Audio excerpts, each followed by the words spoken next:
good, YouTube? It's Marco!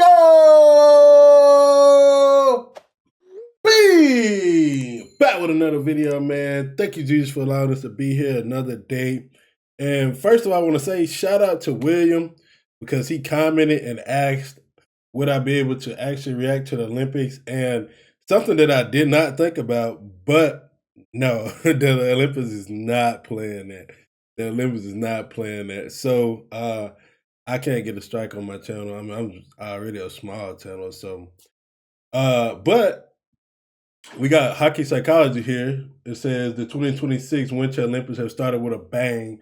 I already know he delivers great videos, so I'm sure he's gonna go in depth about it. But I have also watched the highlights of probably gonna be many of these.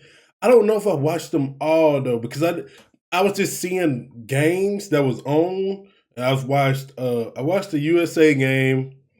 I watched 2 Canada games. I watched Canada play. Who was it? Oh my goodness.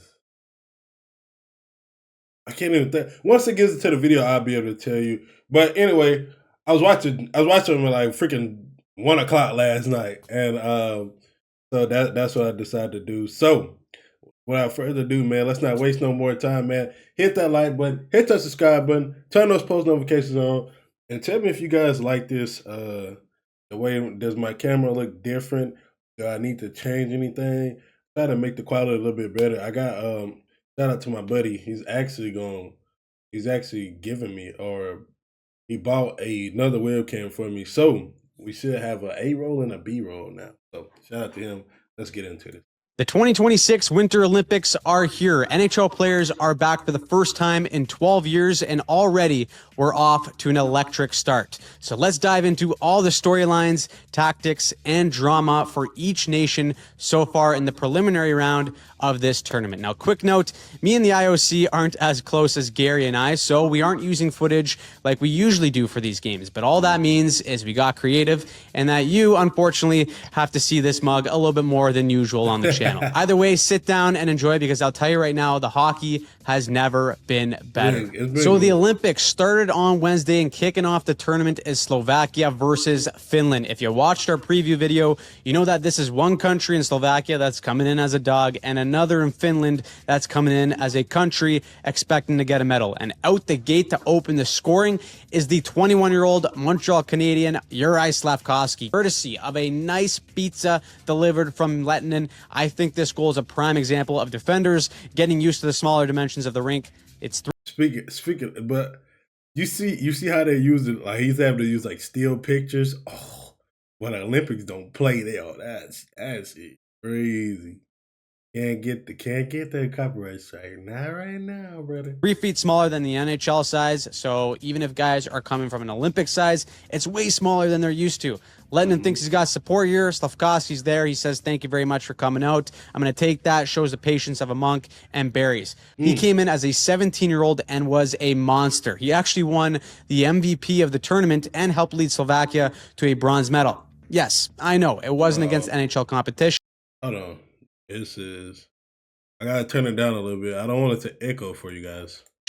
But the kid was 17, and I turned my TV down, but it's still that loud goal as sets hell. the tone early. But the other story for Slovakia was goalie Sam Halaiva. Listen, there's always a few or one tendy that comes out of nowhere and steals these types of games in this tournament. He was unbelievable early on. Finland was dominating the play. They would eventually tie it thanks to Eli Tolvanen, but despite being peppered like an unseasoned steak, Halaiva stones the Finns in the third. They bang home 2, including this third one, which was a missile from Juraj Slafkovsky again, but he's Wayne Gretzky as soon as he pulls on that Slovak uniform. They hold off the Finns, get the empty netter, and we get our first upset of the tournament in the first game. 38 saves on 39 shots for Halaiva as the Slovaks get in the win column to set the tone for the tournament. Next up, we got Sweden versus my Cuginos in Italy. Italy is coming into this tournament. I don't think I watched Italy play yet, but I've seen their games. I've been wanting to watch, but I'm telling you, I watched like I don't know. I know 2 Canada games. one USA game. I watched a Sweden versus somebody.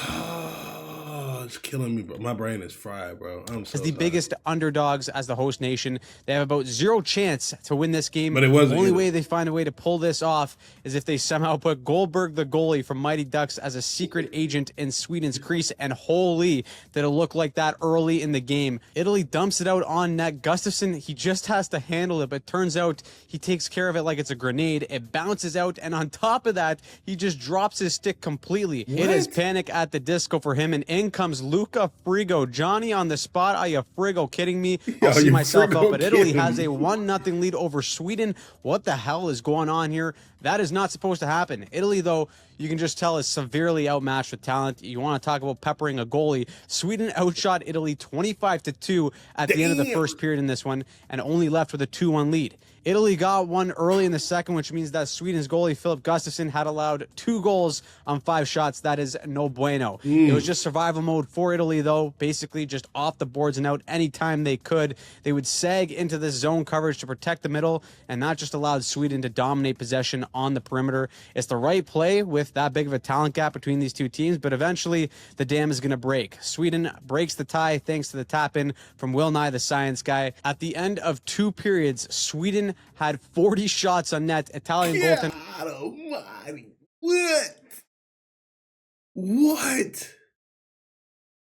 Yo, I ain't gonna lie though. This wild though. Daniel Clara was turning into prime Gianluigi Buffon in this one. Like, can the Oilers sign this guy? I mean, holy, he was putting on a show, playing out of his mind, and then he makes this unbelievable breakaway save on Elias Pettersson. You can just see from the picture, I tore my groin 5 times just looking at him do the splits right there, and he actually got hurt on this play. No. So he had to leave the game. Sweden gets a late one, and all this potential nonsense of an upset goes away as Sweden wins 5-2. But what an effort from Team Italy as day one comes to a Rough close. for Italy. Now, before we continue, we got to thank our ticketing app with over 28 million game Hockey Psychology, I ain't mad at you, man. Gotta pay them bills. with SeatGeek. Moving on to Thursday, kicking us off is Switzerland versus France. The Swiss are a country planning on making some noise. We had them on the fringe of being contenders coming into the tournament in our preview with guys. This is 2 teams I haven't watched. I may have watched Italy. Yossi, Timo Meyer, and Nico Hischier, while France is coming in as big of a dog as pretty much Italy. These are 2 First 5 minutes of the game, the Swiss get 2 early goals, and then it's pretty much good night Jim Kite from there. As an underdog in these tournaments, your only real hope is to get the first goal and then play some form of a 1-3-1 trap or a 1-2-2 and hope your Tendy stands on his head. As soon as you got to chase the game with little to no NHL talent, you're in some trouble. France gets shut out, and how about the 38-year-old Swiss Tendy? Dude, so the talent gap really is like this big between the NHL and everywhere else. It's really like that big. That's crazy, bro. Leonardo Giannoni sounds kind of Italian, but he becomes the oldest goalie in the NHL Olympic era with a shutout, 28 saves, and a 4-0 Swiss win. Next is the big one, Canada versus Czechia. Czechia's junior team. Czechia. That is who I watched Canada play. I watched this game. Currently owns Canada. They've knocked them out 2 years in a row. The Czechs as a nation are starting to catch up to the powerhouses, and this rivalry is getting some legs. Out of the gate, both teams are flying, and it looks like Canada gets on the board first. Nathan McKinnon, top bunk, how are you? But had a rough hold the phone. You got to call Gary, even though he's got nothing to do with this tournament. This one's coming back because Suzuki trips the defender right before the goal, so the call comes back, and Canada gets a penalty to boot. Now, the whole period was pretty tight and even on both sides, but then in the dying seconds, we see Canada's ozone strategy early on pay off. Usually in modern hockey, with teams loaded with talent, they tend to play a more 2-3 type of strategy to make plays high in the zone. But Canada had a clear MO and played a more traditional 3-2 where they prioritize bodies in front of Dostal. And we see it here as McDavid gets possession. Celebrini and Wilson are going to go straight towards the net, and Celebrini is actually going to stop up at the net. And once this puck switches sides over to Cale Makar. He throws a perfect tippable puck for Celebrini. He's tippy long stockings, but in the dying seconds, Canada makes it 1-0. What a season this kid is having. Now, we also talked about how the shorter rink will impact how the game is played and having an answer in the neutral zone to create control. I'm sorry. I be forgetting. I do be talking while the video is going, but Celebrini's having a good Olympics so far. I actually seen him score another goal. Possessions will be key. Canada absolutely tore up Czechia in the neutral zone in this game. Here are the stats from Mike Kelly. Canada gained the O-zone 43% of the time on entries in the first, 58% in the second. Shots were close, but at 10-1 from the slot for Canada, and the way they did it was through these little 2-foot slip plays to support. On this play, Canada looks for the quick up stretch pass, and Marner gives a cheeky tip play to Crosby on the wing. That immediately beats a layer of Czechs in the neutral zone. Crosby has a controlled possession, and then Marner is going to beeline it to the wall to give him support. Another 2-foot chip to Marner. It's a 2-on-1, and Marner with a perfect pass. Both he and the puck go over the Czech D. Stone's right there. It's 2-0. No one has been more productive than Mark Stone coming into this tournament, by the way. Takes him about 3 weeks to get up the ice, but he's so damn smart, it doesn't even matter. Second goal is more of the same for Canada, but the far side winger in Reinhardt is going to stretch out the Czechs by parking himself at the far blue line. Not only does this give Marchand an option to stretch the ice with a cross-seam pass, but it also opens up the middle of the ice underneath as the Czechs back up to cover Reinhardt. Marchand waits a split second. Bo Horvat's coming down Main Street, flying, control possession, in on the breakaway. Reminds Dostal to close his damn legs, 3-0. And that right there is how you create controlled possessions even when there's less space. Canada adds 2 more in the third. They win big, 5-0, and Jordan Binnington gets the shutout. The guy who everyone is always uncertain of had an unbelievable day. Canada looked dominant in their first game. It's actually crazy. It's actually crazy, though. It'd be crazy in situations like that. Because, bro, some people do get to the Olympics and just be, I don't know, maybe it's more of a thing for like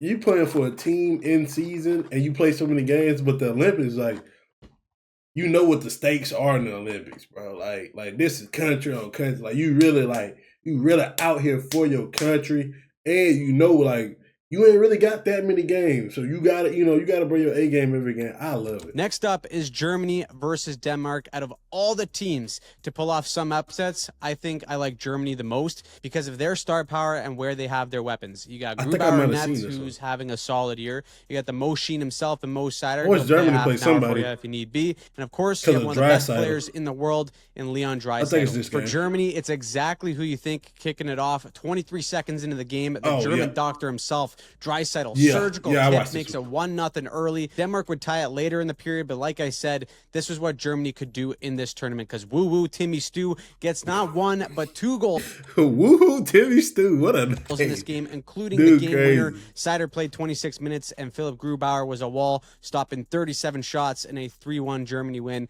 That checks off all the boxes for them, and that's big, especially because they're in the same group as the States, who are playing Latvia. Now, the Latvians are well known for giving favorites a heart attack, but the U.S.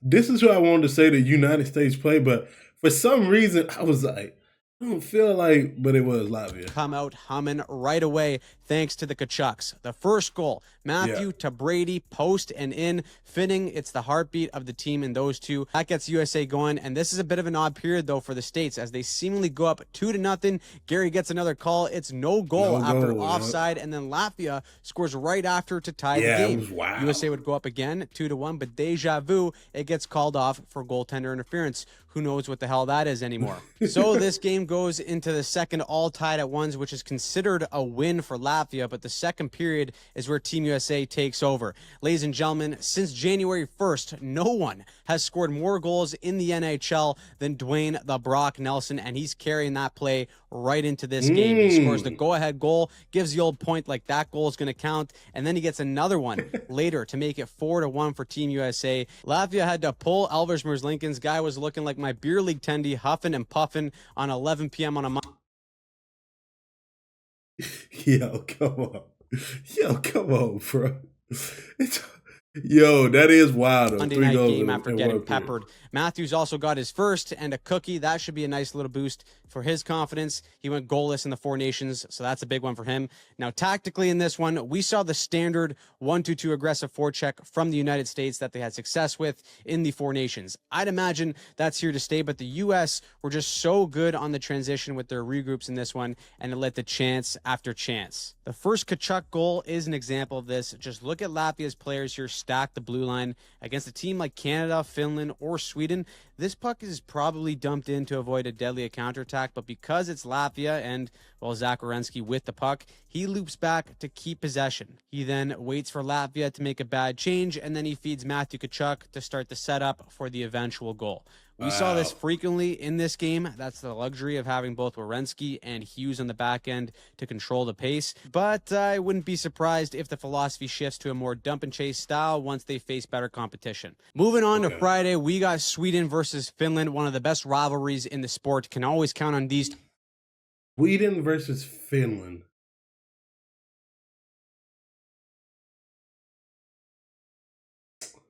I don't think I've Two seen teams it. hating each other. There was a parade to the penalty box. Looked like a Florida-Tampa game. And out of the gate, just like against Italy, Sweden had a brutal start again. They gave up 2 goals in the first, and the Swedish goalie, Filip Gustafsson, is just fighting it so far in this tourney. Damn. 2 goals in 4 shots versus Italy, and then 2 goals on 6 shots versus Finland. Perhaps a goalie change is on deck there, but they stay with him in this game. Now, in the second, Dahlin got one on the peeper to make it 2-1, but the Swedes, they just give her right back thanks to Erik Haula, turning into a magnet when shorthanded. Solo job, he draws in 3 Swedes, no one in the support valve here to get off the boards except for Joel Armia. It's poked free, and what is he doing all alone there? Backhand, forehand, shelf. Wow. A shorthanded goal is absolutely killer for Sweden, and Finland doesn't look back at shelf. Bro, a shorthanded Armia, it's poked free. That is, Swedes, no one in the come on, dog. What we doing? What we doing? What we doing? We got it. You gotta steal this puck. You gotta take this puck. Has gotta be. If you're Sweden, this puck has gotta be yours right here. Got to.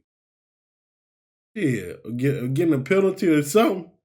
Not what happened right here. To get off the boards, except for Joel Armia. It's poked free, and what is he doing all alone there? Backhand, forehand, shelf. A shorthanded goal is absolutely killer for Sweden, and Finland doesn't look back as they add an empty netter to win 4-1. Now let's talk about Sweden's coaching decisions in this game. In game 1, D-man Oliver Ekman-Larsson literally got dressed to play 0 minutes. That's fun. Also, Philip Forsberg only played 1 minute and 3 seconds in that game, and in this game, where they needed goals against Finland, guys like Forsberg and Bratt played less than 10 minutes. Now, when you look at the advanced numbers, Sweden carried the play and outchanced Finland by a good margin, especially in slot shots. But inner slot shots, they kept them somewhat under control, especially in the late game. There just wasn't a whole lot of really dangerous looks on the inside for Sweden because of the detail of Finland's zone coverage. Just look here. You got sticks in all the right spots covering the interior bumper, leaving only the perimeter option on the point open. And even then, Finland's movement and cohesiveness just doesn't give Sweden much of a chance for a comeback. Combine that with UC Saros being dialed in this game with 34 saves. That is a huge response from Finland getting them. Now look at that helmet. What a shot. Ooh. You gotta have a hell of a game with a helmet like that. Look at that. Look at that. Ain't seeing this. Ooh, that's majestic. Win over Sweden. Going on at the same time was Slovakia versus Italy. No prime Gianluigi Buffon in net for the Italians, as Daniel Clara is probably still icing his cojones after robbing Elias Pettersson on that B-way last game. So in comes David Fedani. And like I said, key formula for an underdog is to get the first one. Italy doesn't. All tied at 0. Slovakia scores early in the second, and now Italy is chasing the game for the rest of the game. However, Italy continues to surprise at least myself and everyone. I think before the tournament started, a lot of people thought, because they're the host nation, that every game was going to be a blowout. But despite being outchanced and outskilled, they've stuck around in these games through some good goaltending and opportunistic scoring. They actually pulled a goalie with 3 minutes left, down by 2 in this game. They scored once, but fall short. However, given how these games have gone, I think this is a big win for Italian hockey so far. Next up is Czechia versus France. The Czechs got worked by Canada 5-0, so they need this game. They get a 2-0 lead going into the second and buckle up for a wild period. The wheels fall completely off for the Czechs as France scores 3 goals on 4 shots to take the lead. The Czechs get one back to tie it. No way. No way. Oh man, that sucks.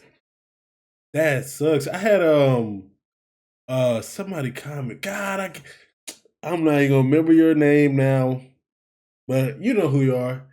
I think he's a Czech fan, and or he's from there, but he was telling me about the first game against Canada, and because he commented on my Dostal video. But dang, that's rough, bro. On a France power play at the end of the period, we see maybe one of the worst line changes of all time. 37 seconds left in the period. Czechs have possession on their own goal line, trying to kill the penalty, and France just goes for a wholesale line change. They don't give a damn. Everyone abandons their post. So with one stretch pass, Czechia gets a 3-on-0 on the PK, and there you go. They're burying that all day. Who would have thought that France would look like they're trying to tank for Gavin McKenna? Czechs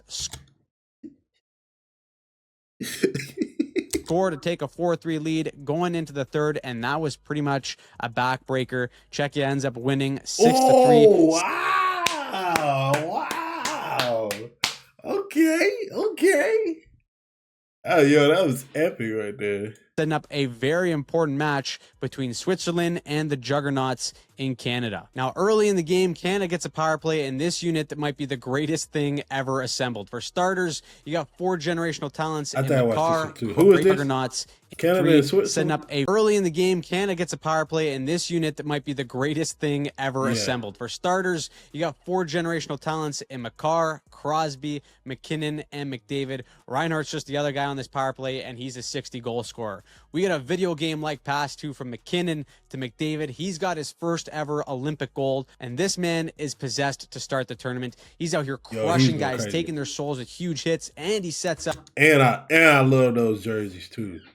I love that. I love the black Canadians. So that's chef's kiss. I love it. Up goal number 2 for Canada as well, which means in 4 periods of Olympic hockey, this guy has 5 points. That's absurd. Now, the Swiss do respond with a power play goal of their own to cut the lead in half going into the second, but then we see John Cooper ice a literal nuclear launch code. He puts McDavid with McKinnon and Celebrini stepping onto the ice after a PK to load up, and we get magic. We talked about it all year long on the channel with Celebrini's ability to find soft spots, especially in the slot area. At 19, he's already among the best in the world at it. That threat becomes even more dangerous when you have players like McDavid or McKinnon to draw in coverages. Watch here as 2 Swiss players get sucked into the orbit. That is Nathan McKinnon, and in a zone coverage like the Swiss are in here, these double teams down low are ideal, but this is the Nate Dogg, and special players make plays even when outnumbered. No look feed right to Celebrini. Kid can't have a beer, but damn it, can he score? 3-1 Canada. The domination continued in the third too. Crosby and McKinnon got on the scoreboard for Canada. They win 5-1 to clinch their group and get a bye right to the quarterfinals. Biggest takeaway is just how dominant they look in all areas right now. Logan Thompson looked unreal, and they might have found a cheat code in their new first line in McDavid, McKinnon, and Celebrini. I'm actually gonna try for the first time, which is crazy because I've been watching hockey highlights for years. But and I could have caught a live game, but I always never know if I'm gonna have to react to a game. But since I know I can't react to the Olympics, I think the USA right now it's about 1 o'clock where I'm at. They play at I think in like an hour or maybe 2 hours, but I'm gonna try to catch that game live. I'm gonna watch my first full hockey game. Hopefully, I got stuff going on, so I may not be able to watch the full game, but I'll at least get more of a hockey view than I have ever before. So it's gonna be exciting. Now, this is all great, but these are just the prelims. So once we get into single elimination games, anything can happen. Final thing, I do hope that's where it turns up. Single elimination is where it really, really turns up. Kevin Fiala is okay. He had to get stretchered off at the end of this game after landing awkwardly on This his was leg. wild. This is one of the bigger gripes that the NHL and its owners had with sending players to the Olympics for years, which is guys getting serious injuries during international hockey. Hopefully, it wasn't as serious as it looked. So, what did you think of the first few days of Olympic hockey? Who surprised you? Who pissed you off? Let me know in the comments down below. And let me know in the comments down below. We're going to be covering and breaking down the entire tournament. So make sure you turn on notifications and subscribe. Oof. Shout out Hockey Psychology, man.